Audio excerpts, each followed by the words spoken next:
Welcome to the Nonprofit Hero Factory, a weekly live video broadcast and podcast, where we'll be helping nonprofit leaders and innovators create more heroes for their cause and a better world for all of us. Da-ding!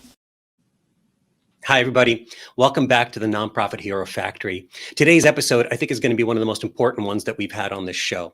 As amazing as all of the speakers have been, we have been trying to cover cybersecurity specifically ever since I started this podcast. I think it's critical to an organization, not just in terms of your online presence, but in terms of your trust and your credibility with your supporters, with your donors, with your volunteers, and anybody who might be visiting your website or examining your online storytelling in one way or another. I've been trying to get our guest today on the show pretty much since we started the show, but he's been incredibly busy, and trying to coordinate schedules has been tougher than just about anybody else I've been getting onto the show. So I'm really excited to have Joshua Peskay on the show. Josh is the VCIO and cybersecurity at RoundTable Technology. He has spent nearly 3 decades leading technology change for over 1,000 nonprofit organizations. Joshua is especially dedicated to improving cybersecurity in the nonprofit sector and works regularly with at-risk organizations to address digital security challenges. Joshua regularly presents and teaches on topics such as technology strategy, cybersecurity, project, and change management. When I asked him his nonprofit superpower, he said it's helping nonprofits leverage technology to do more, do better, and be more cyber secure. Obviously, a mission very close and dear to my own heart. So let's bring Josh onto the show. Hey, Joshua.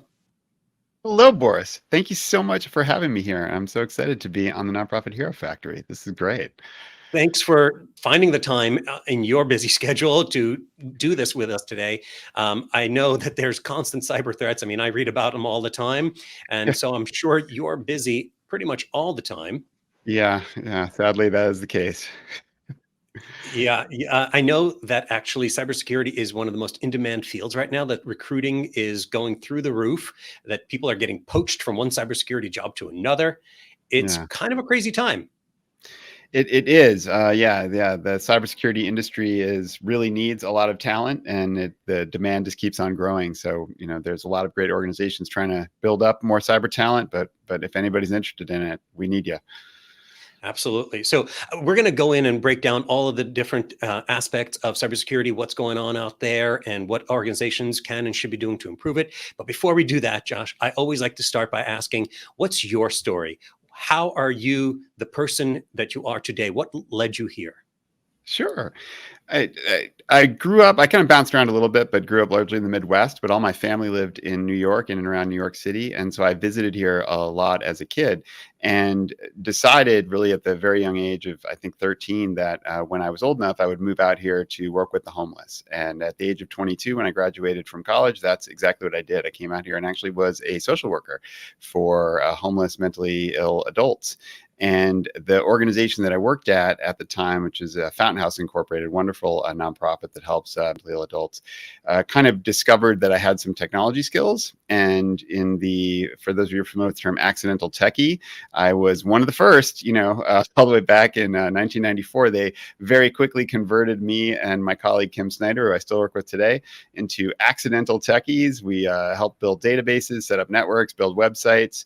And that, long story short, led me to ultimately RoundTable Technology, where I've had the wonderful opportunities to just help so many phenomenal nonprofits with technology, cybersecurity, and lots of other things.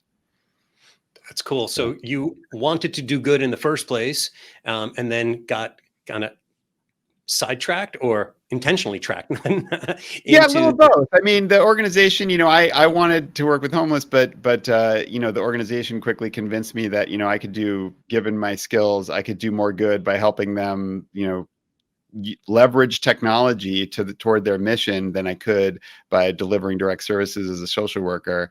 And I agreed with them and found that work equally rewarding. And so I've been trying to, take the skills that I have and use it to do the most good that I can. And that's worked well. And one thing I want to just make sure I hit on, Boris, because I know that you are also a theater nerd like myself, although you I think did it much longer and further into your career than I did. I'm sure I had many more accomplishments, but I grew up as a theater, which is kind of like the theater nerd being a gateway to tech nerd, perhaps. But I was continuing to try to do theater when I was first in New York City. My wife, my brother, and I actually were in the New York City Fringe Festival all the way back in 2002. And people can Google this. If you Google my last name, Peskay, and the words "in the wire," all right, so Peskay in the wire, you'll actually find a New York Times article from 2002 where we had a reporter talk about our play because we depicted how email traveled through the internet. And in 2002, in that story, which is also referenced in the article, there is a cybersecurity threat, the "I love you" virus, which had been popular the year before, or nefarious the year before, was a part of that play. So technology and theater came together way back then, Boris. That's awesome. I'm going to have to check it out. I think I had left New York for LA around that time, so I probably missed it. Actually, I'm trying to remember. I'm sure the reasons you missed a Fringe Festival off Broadway show in 2002. But oh no, all my friends were doing Fringe at the time. It was the thing to do. It was a great way to test new plays and get people's eyeballs on it. And I had actually done a few shows around technology myself. I did a one-man show called Dialogue, where I traced my own evolution in technology, starting from the TRS-80 Coco Model 2 up to up to what I was doing at that time, and all of the different media, including email, including instant messaging, and actually featured a DDoS attack as part of that show, a distributed denial of service attack. Yeah. So there's definitely crossover, and you and I will probably geek out over all of that stuff at some point, maybe in the real world, IRL as we call it, sometime. But let's talk about what hopefully most of our listeners are more interested in than my own personal theater stories, which is cybersecurity and nonprofits specifically. What's going on out there in the world today? What are you seeing from your point of view? Well, first of all, for any nonprofits that are listening, or any people at nonprofits that are listening, especially if any part of your job means being responsible for cybersecurity, my sympathies are with you, because it's hard and it's difficult. And I know it's something that you're struggling with, or at least most nonprofits that I talk to are really struggling with. It's a challenge for nonprofits that are not technology companies, have trouble even getting technology talent, let alone cybersecurity talent. And so it's a real challenge. And that's honestly what I'm seeing, Boris, is that organizations are overwhelmed, confused, and unsure of really what is a reasonable level of cybersecurity for them to have. They don't know if they have it. They don't know if they should have it. They don't know what it would look like if they did. And they're getting pressure from a lot of different directions. One of these, we can kind of describe as this bureaucratic direction. So you've got privacy regulations and data regulations such as HIPAA, for protected health information. You've got GDPR, CCPA, New York Shield, which are data privacy laws that protect the data of individuals like you and me, Boris, which is nice for you and me, that there are laws that are, telling nonprofits that have our data that they should be taking steps to protect it. But for those nonprofits that have all this data and are used to collecting it and keeping it and collecting as much as they can, these regulations really pose some challenges for them around, what they're supposed to do with that data in terms of protecting it and getting our consent to keep it, right? Yeah. That's one. The other thing is, if they're trying to get cyber liability insurance, which is increasingly something that nonprofits really want to have and certainly should have, those cyber liability insurers are asking them some very hard questions about what their cybersecurity and data privacy practices are. And a lot of nonprofits are now, frankly, uninsurable.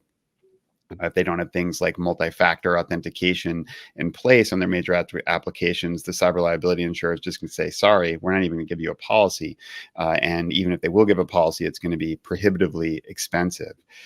Other places they're getting these kind of pressures are from business partners, where those business partners are saying, hey, if we're going to work with you and share information with you, then you need to show us that you're protecting this information in different ways. So we're going to audit you or give you a compliance checklist or a questionnaire.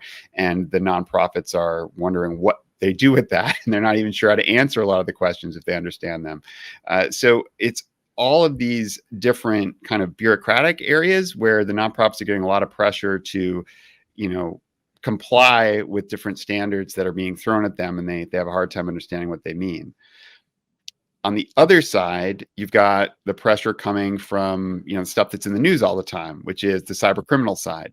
So you've got ransomware attacks, you've got what you referenced, distributed denial of service attacks, and you've got what doesn't get talked about, but is honestly the thing that's most impacting nonprofits from where we're looking at, which is straight up social engineering and business email compromise, where attackers are in various ways essentially just asking for money, and nonprofits are inadvertently giving it to them. And what that can look like is, hey, this wire transfer that's supposed to go through, instead of going there, it should go here. Or, the new employee that just started last week, we need $1,500 of gift cards right now. Can you please ship those over? And unfortunately, nonprofits who aren't training their staff on a regular basis and putting good practices in place are really vulnerable to these very simple but very effective tactics that criminals are using.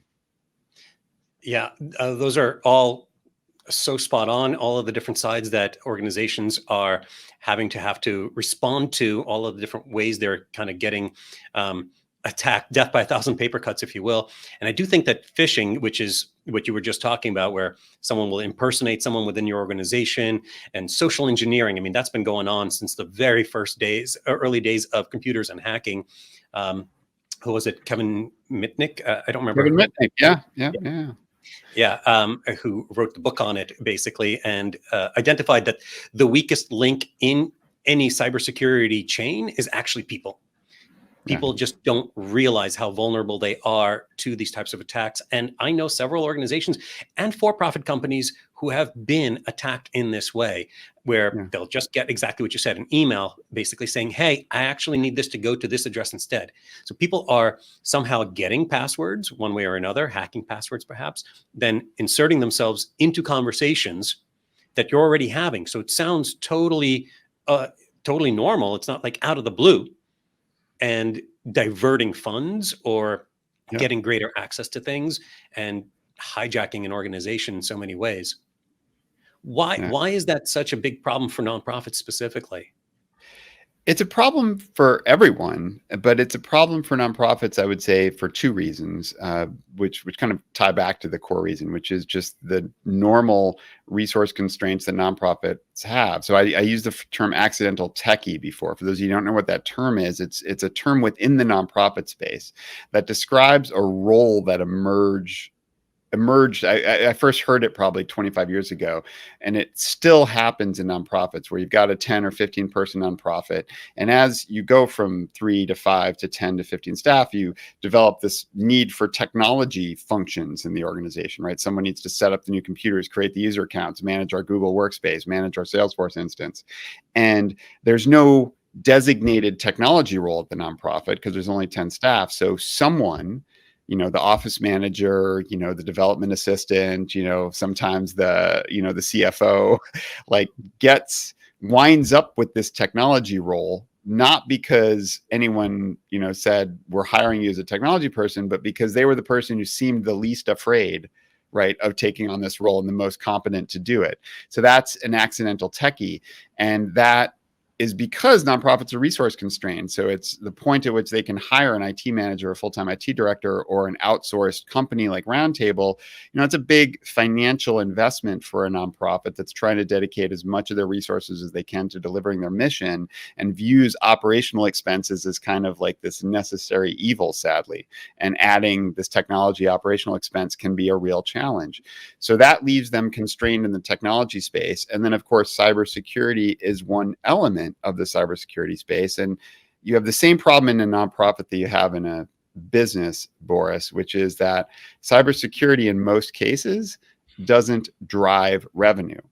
So no one is donating to a nonprofit because they're the most cyber secure nonprofit out there. So if you're looking to invest resources, you're saying, where's my return on investment for being more cyber secure? It's not raising us more funds, right?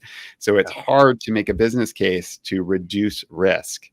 And so, once they get the accidental techie emerges because they do need their computers to work, they recognize that.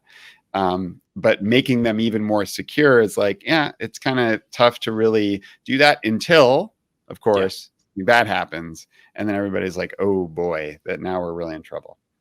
Yeah, I find that accidental techie phenomenon happening a lot in nonprofits, but it goes beyond techie in the term of IT and cybersecurity, goes into online marketing, goes into so many things. Few people go to school and get degrees or advanced degrees even in these kind of marketing and technology fields, and then say, I want to apply that to nonprofit. More often, especially in smaller nonprofits, it's people who are coming in because, like you, they want to do something good, just like how you started. And then, for so long, and still to this day, the youngest person with a TikTok account is the one who's responsible for the social media. Yeah. Similarly, I understand it's happening with technology too. And, it is, as you rightly said, really hard for nonprofits to devote those kinds of resources when cybersecurity experts right now are making so much money because there's such high demand for them among for-profits. How do you compete for that? So I absolutely get that. And it's a really real problem. I also want to add that, whereas a for-profit company, if they get hacked, okay, they might have to pay a ransom. They might have to do something. It might slow them down. They might lose some trust with their consumers. But we're also used to that right now at this point. I feel like we're almost numb to it that, another 15 million user accounts have been hacked on Facebook. Go change your password or something like that. For a nonprofit, first of all, you're not dealing in that kind of scale. But second of all, for a nonprofit to lose that kind of credibility, if you've got to pay ransom to hackers, that's coming out of, especially if you're uninsured, that's coming out of your funds that you've raised from donors who want you to spend it on, feeding the homeless, for example, as you were doing. Yep. So yeah, and I mean, and there's like there's a Wall Street Journal article from earlier this year, about a large nonprofit, ironically called Treasure Island, I believe, in San Francisco, that business email compromise took them out of about $650,000, and so you imagine that's main page story in the Wall Street Journal. What's that doing to the confidence of your donors, to your reputational, and reputational damage from these kinds of attacks is really something that's very hard to cost out in terms of what damage that does. But the other thing that's kind of not captured, Boris, in the dollar amount that's lost is like how much time was, taken away from mission focus while you're cleaning up after some cyber incident that happened, and the stress, the morale impact on employee, like it's very tough. So and the sad part is, and this is what we can talk about a little bit as we move on, Boris, is that there's really some basic, inexpensive, simple things that nonprofits can do that reduce their risk dramatically, of being, in a cyber attack. And it's unfortunate that, not more of them are taking these basic efforts because they view them as onerous or not a priority.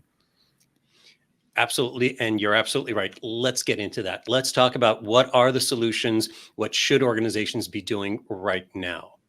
Yeah.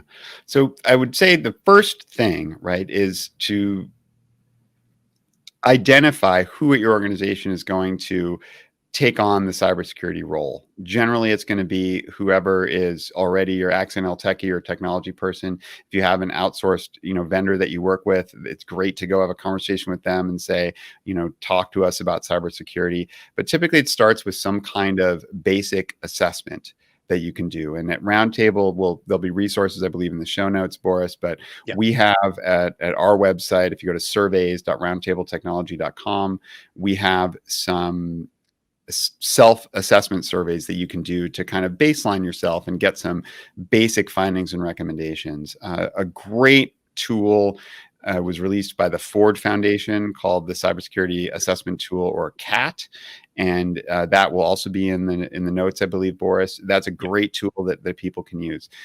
And that's a great place to start to get a sense of where your risks are. Now, those things will produce reports based on your own self-assessment. You'll answer a bunch of questions and then you'll get a report. But then you have work to do, right? You have to look through that report, and it's going to be a lot. So I'd really encourage you to work with someone, either, any kind of, cybersecurity consultant or a friend on the board, or someone you can find who knows this stuff a bit, and help you prioritize those findings and recommendations and put them on some kind of a timeline, right? And so, for example, Boris, if we do an assessment and we find out that, you're on Google Workspace and you've got 20 staff and only 3 people have multi-factor authentication, turned on for their account, right? Then getting that turned on for all of the staff at the organization and enforcing that as a policy is going to be the number one priority, because the data is totally clear. Enforcing multi-factor authentication on, core things that you use is one of the biggest things you can do. Another thing, if we find out that you're not training your staff on social engineering, on phishing, on using multi-factor authentication, on using strong passwords, like a lot of the stuff you talked about, Boris, that's an extremely low cost thing. Again, we'll have a resource for you where you can get that done for your whole organization for free in 1 hour, right? So all you got to do is get your staff to sign up and attend for that 1 hour, and you can get your staff a training for free. These are really basic, free or low cost things that just take a bit of time to set up, that dramatically, profoundly reduce the likelihood of your organization being victimized by these kinds of attacks. So it's really kind of the basics of making sure, I often say there's 3 things I would start with just to give people really actionable stuff, right? Multi-factor authentication on everything that you possibly can. Start with email, then go to file sharing, then go to your CRM like Salesforce, but get MFA enabled. By the way, on your WordPress admin accounts too, Boris. I know you're a WordPress guy, so I'm sure you'll appreciate that. Next thing is train your staff. And then third thing is backups. And going back to WordPress, something I see in assessments all the time is that organizations either don't have a backup of their website, or the only backup they have of their website is with the host who's hosting it. And that can be a real problem if the host itself suffers a ransomware attack and their backups are destroyed or encrypted as part of that. Now not only is your web host down, but the backup that you would use to go and try to get your website up somewhere else is also down in the same attack. So getting some offline backup of your website that is separate from where it's currently hosted, and having some plan of how you would, what kind of hosting plan do we need? What would be the process for taking that backup and actually getting it live? That's a really good thing to have in place, especially if it happens, like a week before your annual gala, right? Like Boris, what do you do to back up the websites for the organizations you work with? So it depends on how the organization is set up and where they're hosted. I always recommend host. I recommend SiteGround, and I could link to that as well in the show notes, along with every single tool that you're talking about, because they're all so important. SiteGround does daily backups with the plans that I have organizations sign up with or host them on. But then, yeah, I will do at least once a month. There's a tool, it's free, called Duplicator. And with Duplicator, you could create an entire backup of the entire site plus a PHP script, basically a file that you could run that'll restore it anywhere you want to go. So if a host goes down or if something gets hacked, I can, within 15 minutes, have the site back up on the same server, on a different server. It really doesn't matter. We point it to the new address, and for the rest of the world, it looks like nothing's happened, while we can resolve, okay, what happened? How did that hack, even come into place, and break things down and keep things running? Besides that, of course, I could talk ad nauseum about WordPress security, but there's a few different functions that I think everybody, just to quickly list off, should be doing, like changing your default login URL, because all WordPress comes with the same one, and that's the easiest point for hackers to try to guess passwords. Yep. /wp-admin. Second is, and Josh, you and I were talking about this, and you mentioned it as well. People leave admin accounts up. Someone came in and did a little bit of work, or someone was working and then they left, and that admin account stays open, and you don't know what the password was. You don't know if their password keeper gets hacked, and then they could come in, whoever gets it, and hijack everything you're doing. So checking and making sure that only the right users have the right levels of access, and you could get really fancy with that. But I think more than anything, and this is what you were talking about before, Joshua, it's a matter of education. Because the most frustrating thing to me, and I try not to reveal how frustrating it is when I'm talking to clients, is passwords and knowing how important it is to actually have a secure password. Every organization thinks, oh, we're not going to get hacked. What are the odds that somebody's going to guess my dog's name? Well, guess what? If it's a simple password, they don't have to guess it. They've got a dictionary of millions of common names and words that they're going to barrage into your server at a rate of a couple thousand a second until they break it open. Yep. So number one is that education piece. Yeah. And listen, I know, folks that are listening to this may be feeling a little bit overwhelmed, like we're giving all this work to do. And I want to kind of, say, hey, first of all, take a breath, calm down. And, you want to approach this like you would, let's say, like a fitness program, right? Where if I'm not in shape and, I'd like to get fit, physically fit, I have some upfront work to do to kind of start doing some exercise, eating a little healthier, and doing stuff. And maybe in 3 to 6 months, I can reach a sort of level of fitness that I feel a little bit healthier and less at risk of, having a heart attack or, other bad things happening to me. But if I don't continue doing some level of maintenance and exercise and diet, then I will fall out of shape again, right? So it requires to do cybersecurity. You're not going to run a marathon tomorrow, and you also don't need to run a marathon. You just need to do a nice, easy 5K, and be able to do that, on an ongoing basis. That's the level of fitness you're looking to get to as a nonprofit, right? Unfortunately, most of the nonprofits right now, if I asked you to go do a nice, easy 5K, you'd be, huffing and puffing by, the first kilometer. So the idea is to get started, identify where your most vulnerable points are, right? Go after those, do it in a reasonable, right, and sustainable timeline and fashion, and then continuously be looking at, okay, now that we've got MFA enabled, well, what's our next weak point? Oh, let's review our WordPress admin accounts. So next month, we're going to make sure we clean up those WordPress admin accounts and enforce multi-factor on everything. And then the next month, we're going to make sure we're backing up. We're going to set up that duplicator process and make sure we've got a backup of our website and a plan to restore it. Next month after that, we're going to make sure we train our staff and set up something so that we're training them every month or every quarter. After that, we're going to maybe deploy password managers to our staff and get them to use that. After that, we're going to go look to cyber-liability insurance. So you've got a 1-year plan where all you need to do is one thing each month, and it doesn't feel so overwhelming. But a year from now, you're in a totally different place than you were now, and you have this practice that you're doing. So that's what I want people to kind of think about. You can do it. It is sustainable and manageable. Just don't try to do it all tomorrow. I love the comparison of a fitness plan. I know that it's January when this episode is playing, for those of you who may be watching or listening to it later on. And, January is the month that gyms love because they get so many signups. It's a New Year resolution.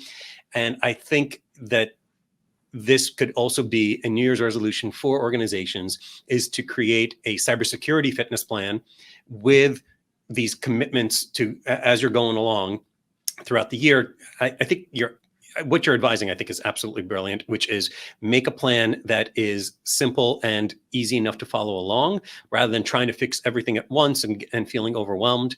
Triaging, essentially, what are your biggest risk factors?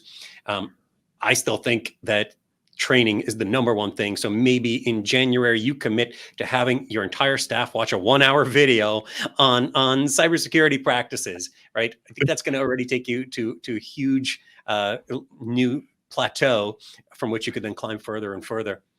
Absolutely. Joshua, is there? And I plug that. Yeah. So we at RoundTable offer an annual training. So we call it very modestly the best free 1-hour cybersecurity awareness training ever.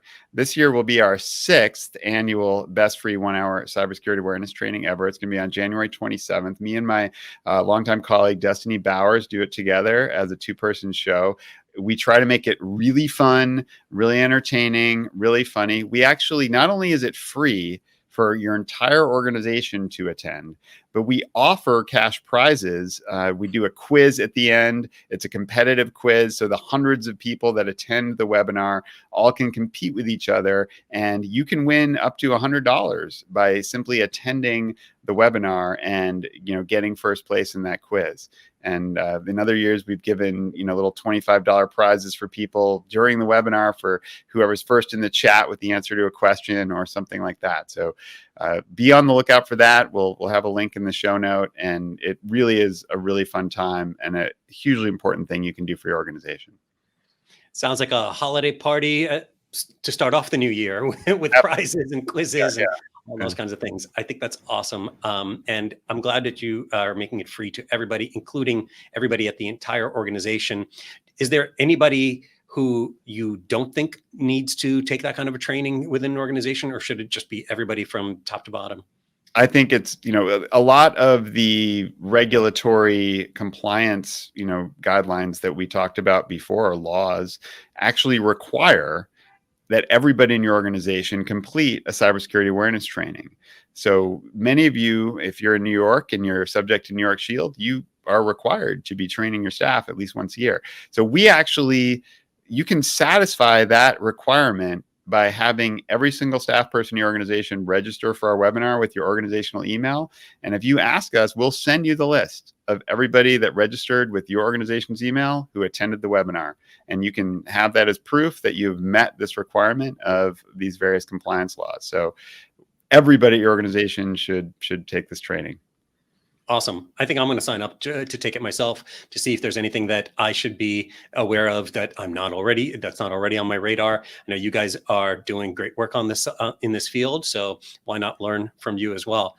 Joshua, thank you so much. I know actually, as we're recording this, I know that there's some severe cyber threats that are currently going on that I'm probably distracting you from. So I'm gonna let you get going. But thank you so much for joining us today and talking to us about all of these critical areas that nonprofits may not be devoting enough of their time to and brainpower to address. Yeah. Well, Boris, thank you so much for having me on. It was an absolute pleasure to talk with someone who understands these issues, really deeply and cares about them and is doing so much good for the nonprofit space.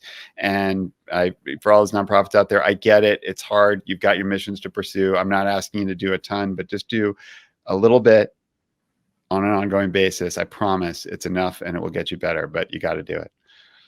Awesome. Thank you, everybody, for joining us today. I hope Joshua and I didn't scare you too badly in terms of cybersecurity, but it is really an important topic, and there are practical steps that you can take.